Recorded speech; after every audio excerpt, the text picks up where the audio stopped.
first course that I took was the most expensive. Trust me, I put all my credit cards into that. And I was really doubting myself. I did it. I met now one of my business partners. That now has sparked me not just more money, but more connections than ever Opportunity. before. Together now we manage more than 100 agents. You see what I'm saying? And none of that would have been possible if I didn't do that little bit. So I'm here with Julian Fuentes, the one and only. So Julian, thank you for coming on. Little actually pretty interesting story. I wonder, because we were going through my EA and I like, okay, who do you want? And your name actually was one of my first people. Wow. And we're not even that close, right? But I see you on IG, I interact, I celebrate. You came out and checked out one of our Airbnb summits. So that was pretty cool, like one of our trainings. Yeah. And reason why I wanted you on actually is because I think you are a perfect person from what I know of you. And that's why I kind of didn't want to talk too much before the podcast, because I believe, and we'll find out now, that you're a perfect person for what this podcast is really about. Yeah. We share some things I've seen on faith, right? Faith is really integral to your life. Faith is integral to my life, right? It's like life or death, no ifs, ands, or buts. But really, what really impacted me about your story, what intrigued me rather, was this whole podcast it's the real lives of real estate. Yeah. Right? What does it really look like? Not get rich quick, not how do you make the money, no. Like, what is someone who's in real estate? What is someone who's not in real estate industry? How does real estate, how does home ownership, how does sales, how does lending, how does financing affect our upbringing? And affect our day-to-day lives? So, I kind of don't want to jump all over the place, but would you mind telling us, because if I'm correct, I believe your family was in real estate prior, or were you the first in your family to get into real estate? So my family was in real estate for about 13, 15 years now. Okay. And I joined the industry about 3 years ago with my father. Did you see your dad or in real estate? Like when you see your family, who was in the first one to get into real estate? My father. And what was his shift into real estate? So he was doing a little bit of everything. So he's always been kind of like an entrepreneur, but they're from El Salvador, both my parents, and they immigrated here about 25 years ago. Before you were born or after you were born? Before I was born. Oh, you're younger than 25? Guess how old I am. Brother, I don't know. I'm at a loss for words. How old are you? I thought you were like 28, 27. No. That's my number one question always is, guess how old I am. I'm gonna guess right now. 23. I'm 22. 22, even younger. Holy moly! Wow. You're killing it for 22. Thank you. Can we just stop the podcast and just reevaluate everything? No, wow, 22. Look at you. Yeah. Okay, we have 22-year-old members on my team, also doing very well. Yeah. God bless them. But shocked by your maturity level at 22. Thank you. Oh, now I'm very interested. I got to see if real estate played a role in that. So, 14 years ago, it's 2009, 2010. The crash has happened. Your dad says, this is a great idea. I should get into real estate. Yeah. Help me understand it. So, before doing real estate, he was doing a little bit of everything. They had from cleaning companies to absolutely anything entrepreneur level that you could think of, they tested out. And I really love them for that, because they always wanted to go out of their way and do something different, And I think, in their mentality, especially being like at that point, maybe 10 years into this country, they really wanted to, put the seed in for their children. I mean, I have 3 siblings now. So older, younger?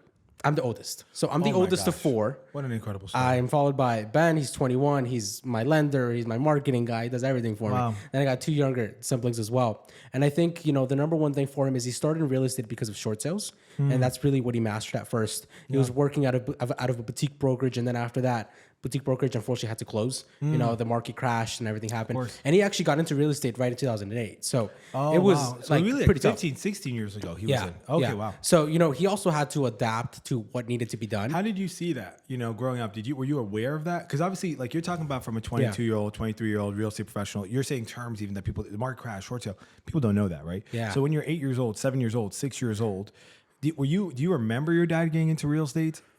So I'll be honest with you, as a 7-year-old, you probably don't know much apart from like what kind of breakfast I want to have, what cereal I'm going to be eating, and going to school. But I could remember a little bit of it, a little bit of the struggle, of course, having that shift.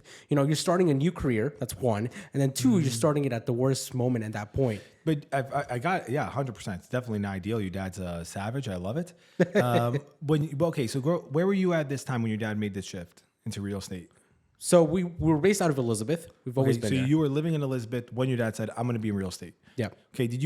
Were you in a rental or did you guys own when your dad made that shift? So we were in a rental. And it was actually, it was a very, a year that really blessed us because we were able to have our first home that year. So your dad gets into real estate, and the same year he buys a house. Did he buy a house first, then get his license, or license then buy a home? License, then house. Wow. Okay. And so we know one of the biggest things that we talk about in the real lives of real estate is where we grew up, right? Yeah. Like whether it's rental or whether it's ownership, whether it's, did you get foreclosure? All these things, even when our guest yesterday was talking about how he would open his fridge and his fridge would be empty. Yeah. Or like very small stuff in it, right? For him and his 5 siblings. Yeah. So that kind of scarcity does play a role in it, right? Yeah. That kind of in your mindset. You guys, look at that. You're 7, 8 years old. Your dad gets a new exciting, scary career path, right? Yeah. And what does he do? He buys, people say, oh, you bought a home. No, you didn't buy a home. What did he buy? He bought stability. Yeah. He bought security, because you can't evict someone out of their house. Now, granted, you could if you get foreclosed upon, et cetera. Yeah. As long as you're, you have that equity, you have and we know the security that real estate provides. So, wow. Okay, this is crazy. I can't believe your dad did that so quickly, 1 year in the business. Then when did you kind of click to you like, oh, my dad's in real estate? When did that happen? I think it was more, 2012, 2013. I'm growing I'm about 12 at that point. And I really, want to know a little bit more about it. Oh, really? So I remember always he would take me to the office and I was just chilling there. But I think, as time goes on, things kind of start sticking onto you. Yeah. And I think the number one thing I appreciate about him is the fact that he never enforced it upon me. He was never like, you have to do real estate. So what was it looking like? Like, what are you doing at the office? Like, were you just there hanging out? I was just there hanging out. I was, were you fooling around, playing games, learning I was honestly, scripts? I'll be really honest with you. As a 10-year-old, I was playing games on the computer.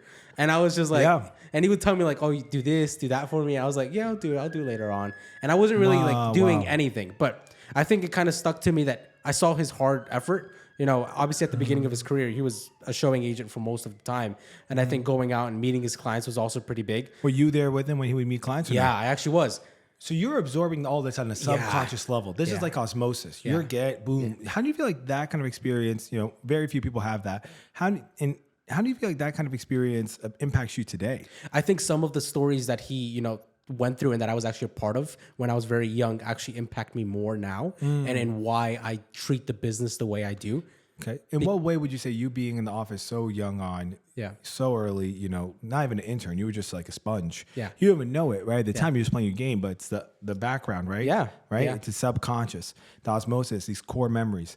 How do you feel like that's, do you kind of, not even before we talk to how it ties in, were you happy being a kid in an office? Because I just had a 10-month-old, and my son's 10 months now right now, right? Yeah. So I'm thinking like, I can't wait for him to be in the office. I brought him in the office like as often. I tell my wife, bring him. Yeah. Because I feel the same way. Like maybe he'll just absorb it. Do you feel like you did absorb anything? I feel like I did, especially, in going out. It wasn't just being in the office. It was actually being able to communicate with other people. And I was just always that kid that would stick around with him to showings. Wow. But I think that through that, I meant how much people made an effort to want a home and what a home truly meant to people, which I think is the biggest thing. And then, meeting a lot of these people that were really grasping onto anything they could to be able to qualify to get a home, grasping to all funds, getting, money from here, from there, just to be able to do this. And it really sparked something in me and saying why are they trying so hard? Why? What does a house bring? Apart from okay, you're moving from a small apartment to a bigger house, but it's much more than that. And that's exactly what you mentioned. So the security and that's what truly what they were pursuing. So I think being able to see those stories of people where they were coming from, where they wanted to go, and I think even greater now, a lot of the clients that he helped on, early on, are now big time investors that we help. Oh, wow. So wow. We have this one guy. I wish I had a notepad right there. Tell me more. We have this one guy, he started, and he started very early on. He bought his first house. He's a trucker. Do you remember how old you were when this happened? I think I was about 12. Okay, so just paint a picture. You got little Julian out here. Little Julian Fuentes with Papa Bear. He's pulling up on this guy's showing. He's like, man, this first time home buyer. Yeah. My dad, you probably don't think that. You're thinking like, man, my dad, I just want to go play video games. Gosh. And whatever it is, it's a 12-year-old kid. And you just so happen to be around a man that would be in your life. You didn't even know this, but he would be in your life for the next decade. Yep. Real lives of real estate. Yeah, that's the truth right there. That's the truth right there. He's a truck driver, and he wanted to get into his first house. He again, same story, grasping onto anything he could to be able to make this move. And then he actually buys the first home, and then from there, it's really the story just goes on. I mean, the guy has more than 20 houses now, and he doesn't even live in Jersey anymore. He lives, I think, in Texas now, and he's just buying houses left and right up here. And think about that. I'm sure, was that the only time you saw him at 12 or you saw him throughout your upbringing? I saw him throughout my upbringing. Okay. And obviously I think that also established an emotional connection with him. Yeah. And it kind of seemed like this kid was always there.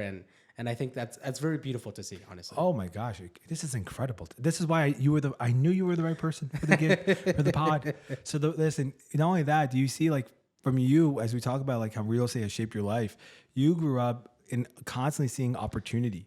Yeah. Right. You grew up constantly. I'm not saying you didn't see scarcity. Yeah. Right. You saw lack. Yeah. But you also saw people who operated in abundance. Yeah. Right. Who like, no, there's opportunity. Boom. Even that guy, truck driver, 10 years ago, he's 2014, 2013. Yeah. What the heck does this guy know? Boom, boom, boom. Next thing you know, he's buying another one. Yeah. And another one. Yeah. Another one. That year he did 3. That year he did 2. That year. And now you look at this guy who's moved out. What that does in your mind as it shapes you, in really being around those kind of people, which you just had such a blessing in your life, right? Like the Lord really prepared you for that. Like and he is preparing you still and like for such a big thing, right? And you think about that, it's like you had exposure. Yeah. Your like mind was unlocked. Yeah. That's why when I was so shocked you're 22. Why? Because the majority of 22-year-olds in real estate, their really only experience is, did I buy it? Was I ever in a home? Or was I only in an apartment? Did I own? Or my parents own? Did I rent? Whatever it was. Was I displaced, et cetera? Did my parents try real estate and go into foreclosure because of it? Right? That kind of thing. But you, man, you really were brought up. You have like a legacy behind you in the real estate space, if you really believe it, right? Yeah. Yeah. And it's not like you're like kind of, your parents came and immigrated to the country from El Salvador, you said? Yes. And now it seems like you're taking on to the whole, and just like they immigrated into the real estate space, right? And now they're passing the torch to you, and it's this really cool thing because you're so young. Do you still work with your father? Yes, of course. Okay, perfect. So you're still working with your father. It's like now you guys are in tandem. Yeah. Okay, so fast forward, you're 18. What, do you go to college? You go into real estate? What happens? Yeah, so I went to Seton Hall University. Okay. Why did you go to Seton Hall? Why not just get right into real estate with your father? Your father was doing well, I imagine. Well, I think it goes back to the exact same thing I told you when I was 12, 13, 14. Okay. The number one thing is he never enforced me going into real estate. And he kind of said, test the waters out yourself. Of course, I already had a couple of years of going with him, to all these showings and experiencing that for myself. But he said, do the traditional route. Go to school, get educated and have something secure, like a second place kind of thing. And if you want to pursue real estate, you go for it. My wife would agree with your father. I have the opposite. I'm like, my only dream is that my son follows like their career path, right? It's like that he follows a faith and he follows a career path. Like this is the most important thing to me. But I realized like your dad was so much more effective. I know literally like I'm not naming names, but hopefully he gets on my show. Yeah. Another son of a king, right? You have like a king in Newark. The guy was a king of real estate circa 2004 to 2015. He was the king. Yeah. And his son recently stepped out of real estate. Wow. And his son said, "Hey, I'm done with real estate." And I thought about this. I said, whew. But he had the opposite experience where his son was like I love his son, honestly. I think he's a super cool guy. Hopefully he joins the podcast.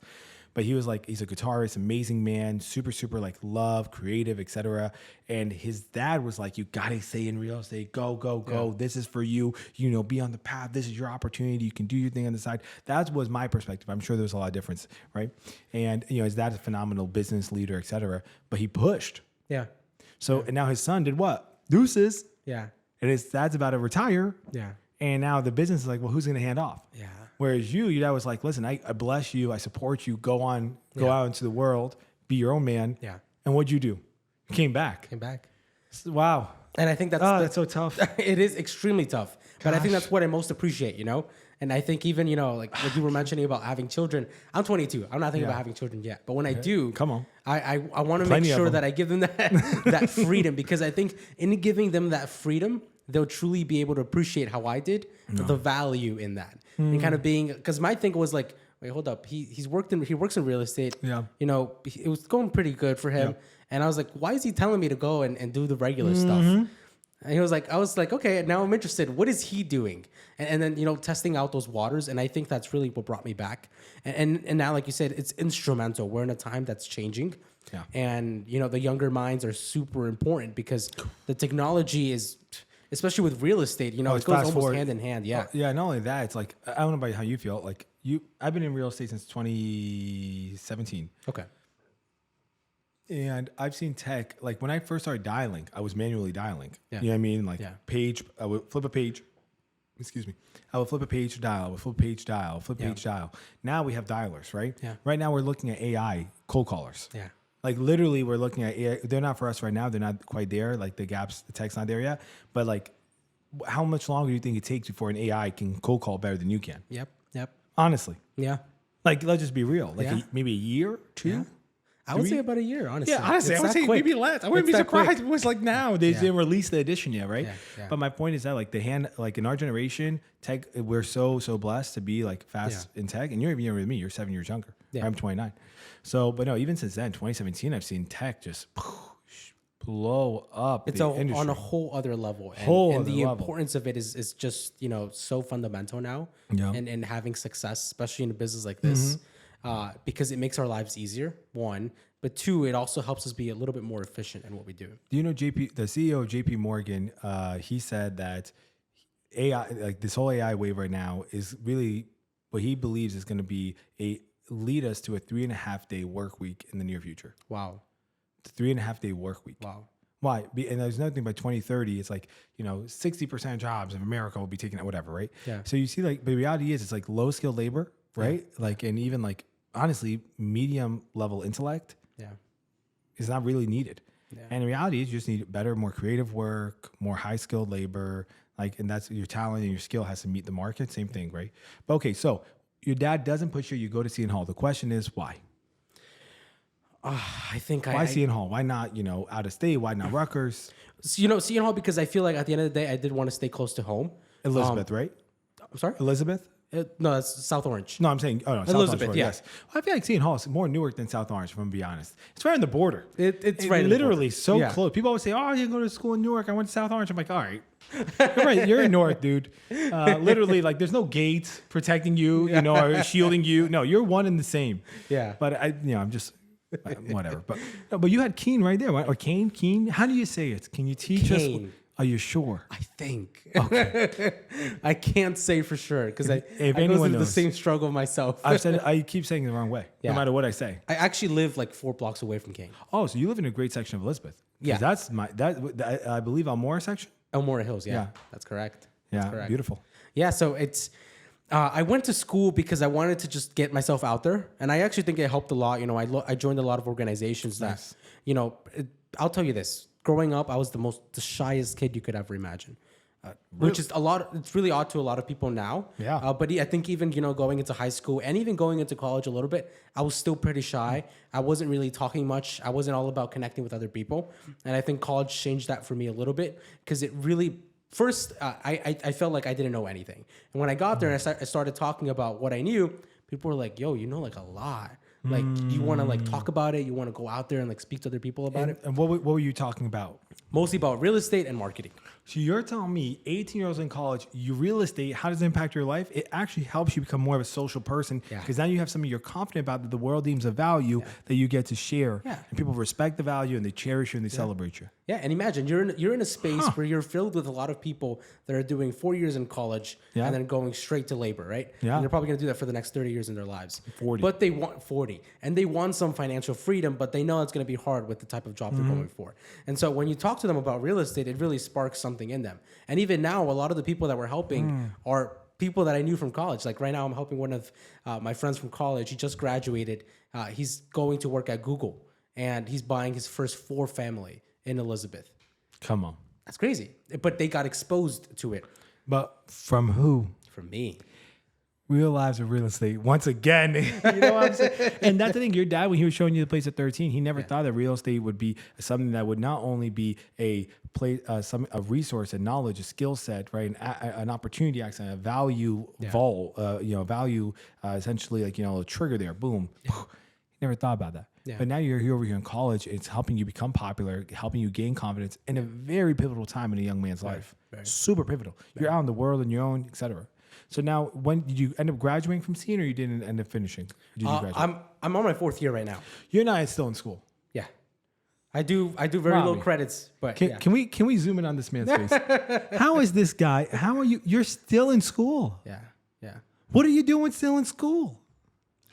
What's the purpose? I want to connect with as many people as possible. Get on the phones. You do very well on social media. You have good content. Yeah. What do you need to go to school for? I feel like, I want to have it because, and I'll be very honest with you. Like, oh, please. That's what this is all about. For parents, it really matters. Oh, okay. So especially coming from Hispanic heritage, it'll be something that's like, and I've heard it from other people, different ethnicities even. They're like, my mom came here and she put all her hard work, sweat, and tears into getting here. The least she wants is for me to graduate. And I've had people that are like, I'm making like so much money doing something else, but they still want to see that. And I feel like it's kind of like an honor to them and being able to finish school and, honoring the fact that they did put so much effort. Like I told you, when I was very young, I was very shy. I was shy to the point that I had to go to doctors, and some people thought I was autistic. People thought I had ADHD, and they were telling my parents just about everything. And, I was just the shyest kid you could ever think of, to the point that I had so many incidents at school. I was very behind on my schoolwork when I was in elementary, middle school, and even a little bit leading up into high school. And I think that all of that really shifted me into this. And that's why a lot of people say, like, it's so odd. You were so shy, and now there's like a tweak there. Can you explain? You just said to me, I just want to hone in on that. You said a lot of that really shifted me into real estate. Yeah. How did that, potentially being shy? I'm just picturing young Julian shutting down, cornering, retreating, right? Fear, anxiety, crippling, right? Yeah. And then like not really understanding the social cues, right? On the Asperger's spectrum, let's say, for example. How does that shift you into where you are right now in real estate? Opportunity. And Explain. That's the number one thing for me. And every day that I feel like, and a lot of like my family tells me this, and friends tell me this, I'm always like on it because I feel like opportunity is the number one thing we have right now. Opportunity is still going to be there 5 years from now. But if I start it now, I'm going to be on a different completely phase in 5 years. So I think my biggest tweak when I was in that phase was the fact that I was like, I'm missing on so much opportunity. And I'm being put down so much that if I can just tweak the way I act, I can actually get a little bit more out there. Okay, can I give you my psychoanalysis here at a 29-year-old uncertified medical professional? So that's what I'll tell you. Look at what you just said. Your whole life, you are exposed to what? Abundance and opportunity. Not to say you didn't see scarcity, not to say you didn't see lack. That's what I'm saying. But you saw the opportunity. Yeah. This is going in your head, going in your head, going in your head, going in your head, going in your head. You go to college, you're still what? In this place like super shyness, boom. And where do you find your value? Like, where do you find your value in the marketplace, in the social sphere, which is definitely valid, by the way. Yeah. I'm not talking about value as a human being. I'm talking about value in the world. Yeah. Right? Which is needed. Yeah. You gotta become valuable. Yeah. So what happens? You see, there's a need in real estate. I have an opportunity not only to build wealth, but to help others build wealth, help others build and take advantage of opportunities. Yeah. And that you say, well, if I just change the way I act, if I change the way I think about being shy, et cetera, that motivator was able to help you where like break through the shyness, the social stigma, the retreating, the cow. I'm not saying, of course, I'm sure right now you still have days you're like, listen, I just need to be by myself, right? Yeah. But I think it's so powerful because who knows what would have happened if your dad just was more of a, hey, I'm just going to retreat back into what's safe. I'm not going to try something new. Yeah. We did it a lot. I'm just going to go work for this trucking company for the next 40 years. I'm not going to have abundance. I'm not going to invest. I'm just going to rent. Real estate would have had a much different impact on you. Yeah. I wouldn't have been able to see that opportunity in it. You would have still been a very shy man. Is that fair to say? Yeah, it is. You see how big it changes. Yeah. What would your life look like if you were still that shy man? Yeah. And, I'll say this, I feel like even now real estate still puts me in positions where I have to seek more, I have to be a little bit more outgoing. So I feel like it's always a work in progress, but the drive is always opportunity. Wow. And I still find myself in positions where I like, damn, like if I would have spoken, if I would have done a little bit more, I think I could have met. And listen, it's small things like, we haven't talked about this yet. How we met, I went to one of your Airbnb sessions that you had, a mastermind. I thought that like a million times. Should I go? Should I not go? Really? And I feel like that's how a lot of people struggle, And they see that there's some potential opportunity, but they just have to push on the opportunity. Yeah, that was the day you first got my radar. That was the day. So if you hadn't have gone, there's no way you'd be on this podcast. No, that's how most of my connections are. You just go. Yeah, if I wouldn't have had done that, I wouldn't have had been here. That's like crazy, you know? And it's crazy. I just saw you guys at Real, you're with Real Brokerage, right? Yeah. You guys made the jump. More power to you. Happy for you guys. Hope it gives you and your family tenfold the success you guys want. Yeah. And deserve and desire. I just saw you were on a panel, and now I'm thinking about this young, shy guy that you're kind of painting. I'm like, how does this young, shy guy get on a panel, let alone, a podcast with 2 cameras and, a man who's once a stranger, becoming a friend and, colleague. It's like, it's mind blowing. It is. Real estate has really shaped you into an outgoing, assertive man. Yeah, it does. Every single day. And every single day, I feel like that opportunity is what makes me want to chase something different. Wow. Okay, I got another bullet question for you here. Changing route a little bit. How would you say real estate has impacted? You're in a relationship, I believe. Are you still in a relationship? You're not in a relationship. Yes. You got to edit this out. No, I am in a relationship. Yeah, yes. I am in a relationship. Ladies, he's in a relationship. Can we? Wow. Goodbye, ladies. No, but you're in a relationship. How would you say real estate has impacted your relationship? It's real estate's not a 9 to 5, right? Real estate is a company that is a business, is an industry where you need to be extremely disciplined and proactive in your boundaries, and you need to accept that boundaries change on a monthly basis, if not weekly. So, how has real estate impacted your? It's made me face how important your attitude is towards everything. Because, explain. Pragmatic. No, I want it like raw. Yeah. There's so many times you're not having the best day. This morning, I had a call with another agent about, wanting to see a house that my client put an offer in, seeing it again. He goes off on me. What do you do about that situation? You put a smile and you're like, it's okay. It's all going to be good. And I think especially when you're in a relationship, you find yourself many times in not so good days. You're not, the happiest that day. Or 2, you're extremely tired because instead of having like 9 to 5, like you said, you did like a 9 to 7. And then after that, I still want to be with my girlfriend. I still want to be with my significant others and being able to give them the same energy. And I think that's important. And I think it goes into having a healthy balance in your life. What would you say? Yeah, I'm going to just comment. It's not even 9 to 7. So real estate is very different because your mental space is very different. Yeah. Right? So like if you're, let's say, a painter, you're working when you're painting. Yeah. Right? That's when you're working. You're not going home thinking, I got to put that paint on the wall tomorrow morning. Maybe you're planning ahead a little bit, but it doesn't consume you. Where real estate is a fire. It will consume you, right? Yeah. So for you, that's 1. 2, when you say balanced life, I've heard this all the time. One of my friends, he recently said, he's like, I work when I work, and then when I'm done working, I worship God. I said, that's a terrible way to live.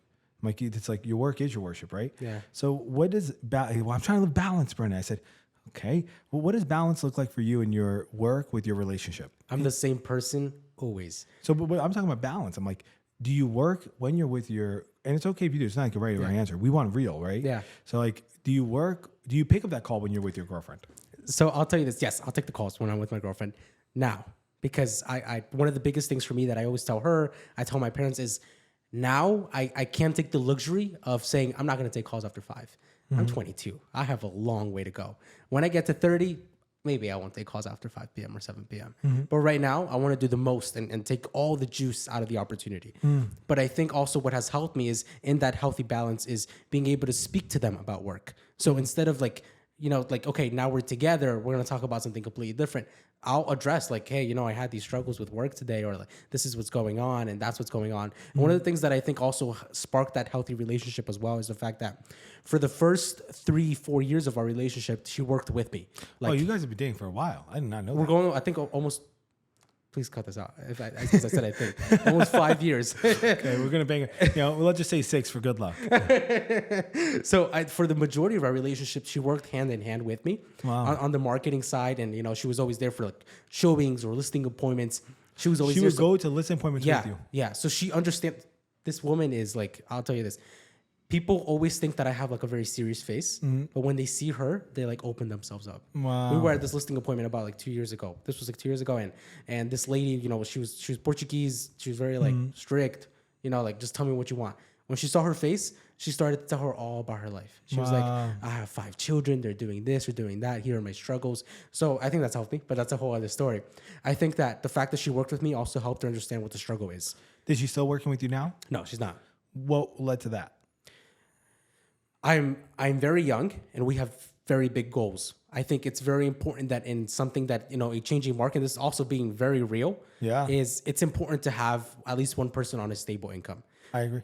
And I think for her right now, it's good for her to have that stable income. Sure. Yeah, at 22, yes, for sure. Because like you're saying, you are very young, and you can't really understate that. You are super young. Yeah. And guess what I am? I am also super young. Yeah. And it is helps to have one person on stable income. But here's the thing too, like if you continue your trajectory, you're gonna make like 3, 4, 5, 6, 7, 800 a year. Yeah. Right. If you make like 400 or 500 a year, 300 a year, there's really no need for your significant other to work. Like my wife right now, she doesn't work. My wife right now, actually, that's not true. She just got a job. She just took on a position at like the, kids ministry director at CCP Church. Okay. So she just took on that role. But that was really optional. We didn't even know, like, honestly, we didn't even know she was gonna get paid until like they told, hey, you get paid. And my wife and I were like, really? Right? Wow. Because and my wife always says, and it was a big difference for me, actually. It's interesting you say this. I'm just thinking right now. Yeah. Because my wife, she, realtors, we don't get health insurance. You pay for your own, right? Yeah. So I always would make a joke, I married my wife for the health insurance and, the Brazilian heart. No, just kidding. But so I would always make that joke. I married her for the health insurance. What ends up happening? I'm making this money. I would work a lot. Yeah. My wife, very supportive, but it's critical. Supportive doesn't mean I just like sacrifice myself for our goals. That's not what it means. Yeah. That's actually naive and destructive. Yeah. Because real estate can have a very negative impact on your life, especially this industry, if you don't pace yourself, honor yourself, boundaries, and really question, why do I do what I do? Yeah. So then what happens? My wife hits it out of the park. We had our son. She gave birth, right? I was in the room. Come on. So 10 months ago, and she decided, she went back to work for 2 or 3 weeks, 4 weeks, and decided, you know what? I want to stay home. My wife stays home. And I came home one day at like 9 o'clock, right, from the office. And I was like, I went to my wife and said, hey, I really want to let you know I'm very sorry for coming home so late. I kind of felt bad, right? I didn't put Maverick down and whatever it was. And she said, Brendan, you don't need to be sorry. I'm like, what do you mean? She said, because I realized that I'm able to be home because you're late to the back home. So if I can have you here at 5:30, but that means I got to be here from 9 to 5 as well. I'm not going to be here from 9 to 5. Yeah. So it's such a big thing for my wife and I, because I was like, whoa, that is true. Yeah. And now though I've realized, now we're a few months in, now I realize I'm like, well, actually you don't need to work 80 hours. You can actually make more money working 40 hours, let's say 30 hours quite often than you could working 80. Because if you limit yourself to like 40 hours a week or 30 hours a week, even 45 hours a week, what you find is that you're actually more productive. Oh yeah. And you like, if you just say, hey, after this time, I'm not going to answer calls. Yeah. You'll see like you will do a lot more work or even the same amount of work in a shorter amount of time. The problem is with realtors, we say, well, I have all day to do this. No, just give yourself a timeline. Like, hey, I'm done at 5:30, period. Yeah. Like I'm only working from 1 to 9 p.m. That's the only time I'm available to work. Yeah. Even if you say I'm only I'll give you an example. Have you ever gone on vacation? Right? You're going to be out of the country for a week. Has that ever happened to you? Yeah. Okay. Yeah. You're taking off of work for a week, let's say. The day before you go on vacation, how much do you get done? You get done crazy amount of work. You're like, I am the most productive human in this world. Yeah. Why? Because it's a lot. I think it's a Pareto principle, Pomodoro principle. Rami, if you're watching this, the editor, figure out what principle it is and put it here. But it's like, it is a principle. Basically, it's like your work will fit the amount of time you dedicate to it. Yeah. Yeah. The deadlines are huge, and I think that's a big mistake. We don't put deadlines on our own work, and then we extend it and drag it out. And it extends into your relationship, and then ultimately, like, you're 22 now, but when you're 27, 28, and you have the children, or like 25 and have kids, whatever it is, 29 and married, dude, it changes. Yeah, it changes. And real estate will have a massive impact on your life if you invest now. Now, but the stable income though is so critical. It is critical. When you're young, yes. And I definitely see that path, because ideally the path is to drag her back into real estate when the time is right. And I think that, like, I tell her all the time, she's going to be much more productive herself, not just income, but even, relationship wise. Oh yeah. And I think, sometimes just being able to help me in building more relationships is going to be really huge when she's back in. So I think it's more of like, the baby steps first, and then we get onto that. Okay. Wow. Okay. Now I have another question for you here. How would you say real estate has impacted your faith? it makes me depend on God more than ever before. Okay, yeah, that's good. And I love that you. It's like I didn't pray before, but now I'm praying. Every single Lord, day. let this deal close. It really makes you depend. No, Yeah. like, seriously, it makes you depend on God more than ever before. And one of the main things that I realized, especially talking to other agents and seeing their struggles, is agents that are maybe non-believers or they just don't talk about God. Is they live such stressful lives. Saying like, is this gonna happen? Is this not gonna happen? And the number one tweak that they can do is just have faith.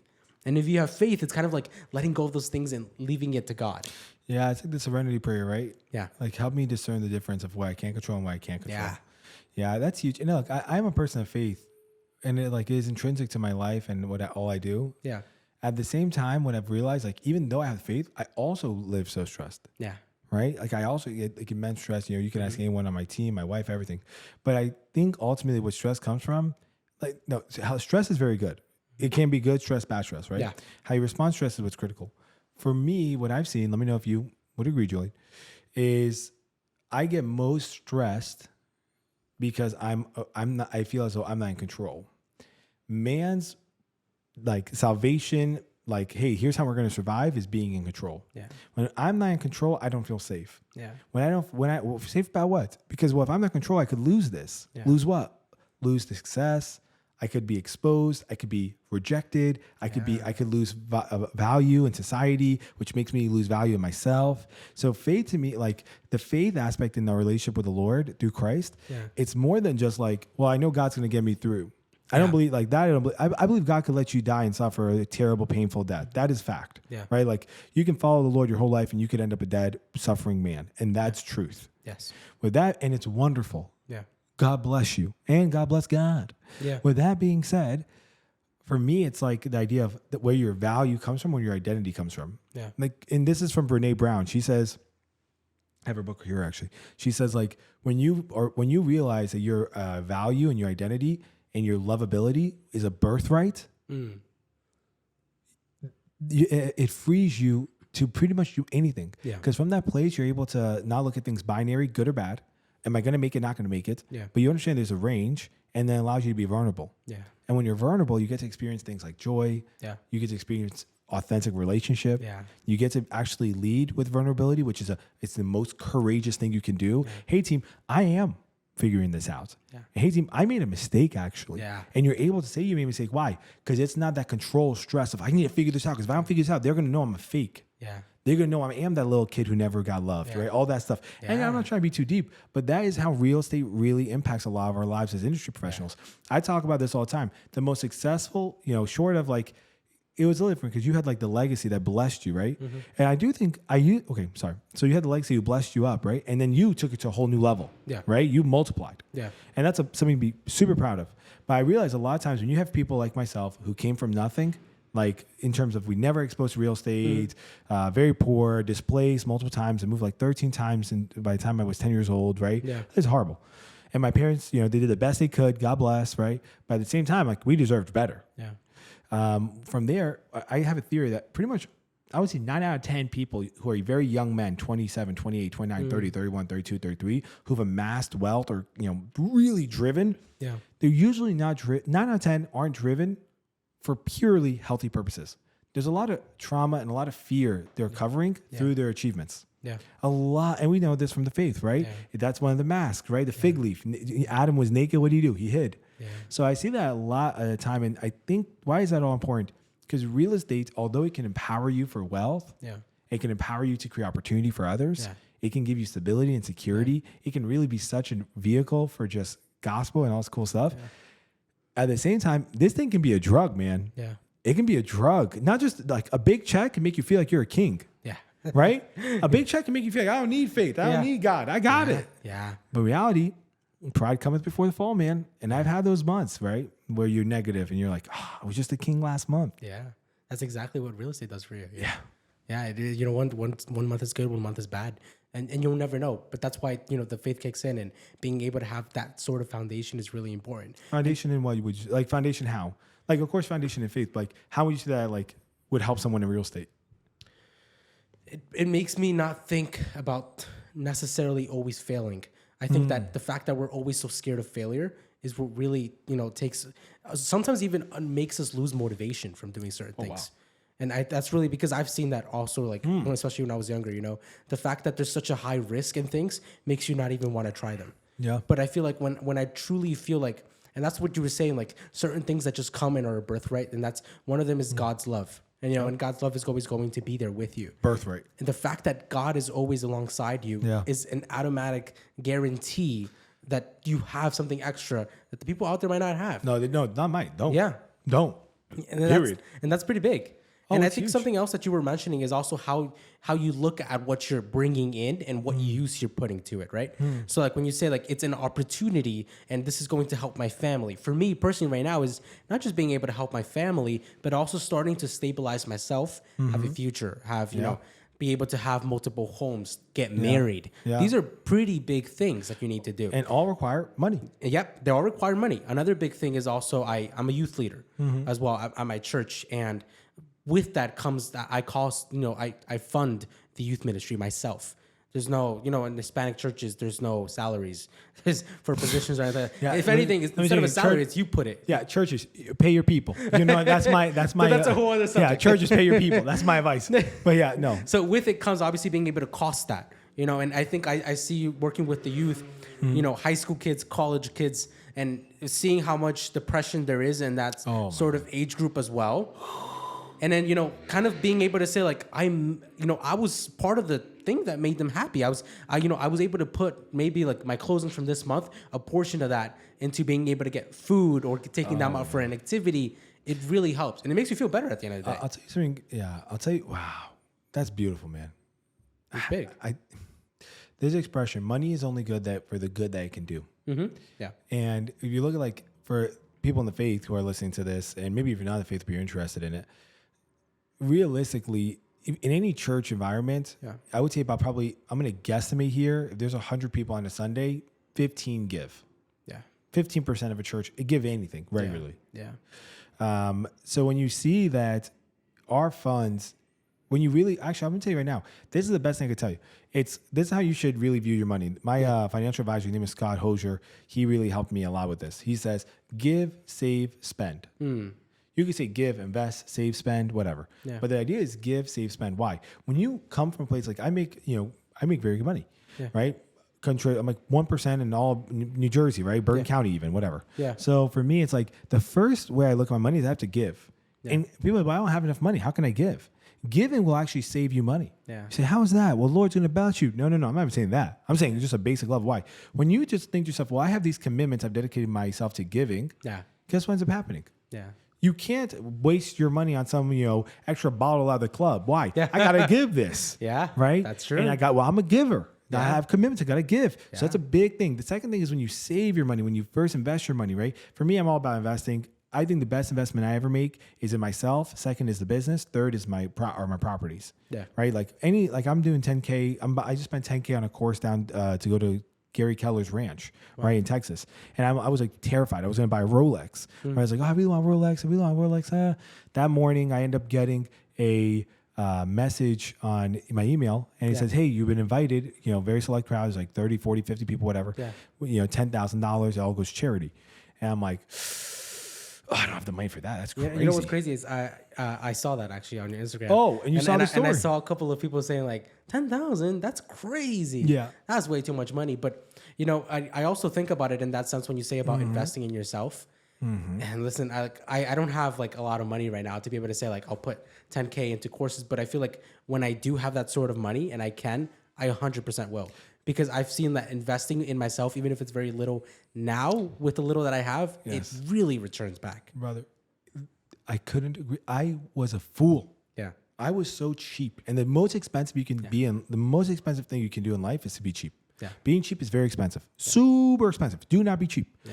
And that's cheap with contractors. That's cheap with hiring. Yeah. You hire cheap, you get cheap. You hire young, you get young. Yeah. Hire top A talent, pay ridiculous, get really good, really good talent, or you're going to spend 2 years getting someone to be where you're at, and then that person becomes valuable. Guess what they can do? They can build their own business, all this stuff. God bless them. But you be cheap, you get cheap. In your place right now, though, Julian, even if you have $300, there's courses out there for $300. Yeah.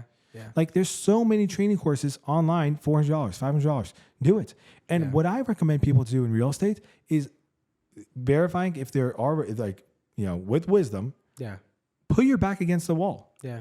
I make financial, like I have 4 billboards right now, right? In Newark. Yeah. Dude, I don't have the money for 4 billboards. Yeah. You have the money for 4. This is crazy. It's like $2,200 a billboard. Yeah. It's $8,800 a month. Especially where you have them, bro. Yeah, it's crazy. And I'm getting more. My goal is to get the entire Route 21. I'm going to get all Route 21 billboards. Wow. Every billboard on Route 21 will be the Silva team. Yeah. Guaranteed. With that being said, I don't have the money. But guess what it does? It puts my back against the wall. That guess what I got to do? I got to go figure out how to make that money. Yeah. And that's what I've pretty much done. I started off doing that with like $500 a month on Zillow. Yeah. Now I'm doing it with like, a 6-figure overhead. And it's the same exact thing I do every month is you push yourself, and it can be exhausting. But just like you, I'm 29, not 20, I'm not 49. Just 22, you're not 102, right? Yeah. So we are in this place right now where we can go all out. Yeah. Because when you're 42, it can be tougher. And that's actually a limiting belief even. You can still launch. But with that being said, being cheap is very expensive. Yeah. Put your back against the wall. If you literally don't have $10,000 to invest yourself, that's all good. Yeah. I guarantee you have 300, which you're doing. Yeah. And you're putting yourself in the right rooms. You're learning. And a lot of stuff, honestly, there's so much free content online. Immense. Like this one guy, Jeremy Lee Minor, I always post him. Do you ever know who he is? He's the best sales trainer in the world. This guy is I would tell you he's point blank the GOAT on sales. Wow. Cool. Okay, Julian, wrapping up here. Last question for you. Yeah. What is one way you would say, you shared a lot of beautiful things. What's one way you would say one of the most impactful ways real estate has impacted you? It's actually helped me open up my eyes and be able to just strategize for the future that I want. But more than that, it's helped me realize and connect all the parts in my life. Wow. So like you said, relationships, faith, and business, and putting those together and realizing that I can go out there and help more people. And helping people is the number one thing in this business. Like you say, basically turning just houses into homes. Yeah. And that's exactly what we do. I think appreciating the journey that everyone has, appreciating the fact that I can truly be of help to everyone, but also appreciating the fact that the more I know, the more I can help other people get to places that they want to get. Because I'm truly that stepping stone in their lives. And like I told you at the beginning, I've had so many people in my lives that initial connection that I had with them sparked so much.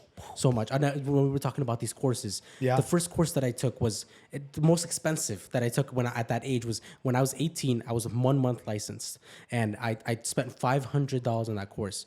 Bro, trust me, I put all my credit cards into that course, and I was really doubting myself. I did it. I met one of my business partners.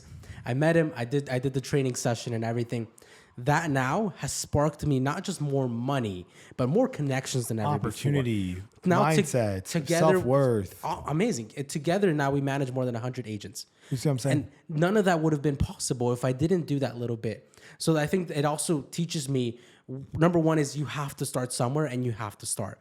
Like you mentioned, you won't want to do something if you don't put yourself in an uncomfortable place to then go and chase to find a solution for that. And that's really big. Oh, yeah. Yes. Couldn't agree with you more. Very happy to be here with you today. Check out Julian. Julian, we're going to put your tag right here, wherever it is on Instagram or podcast. If you're listening to this on Spotify, please, guys, check this man out. Doing big things. You'll see him in a few years from now, taking over the world. All right. Take care. Thank you.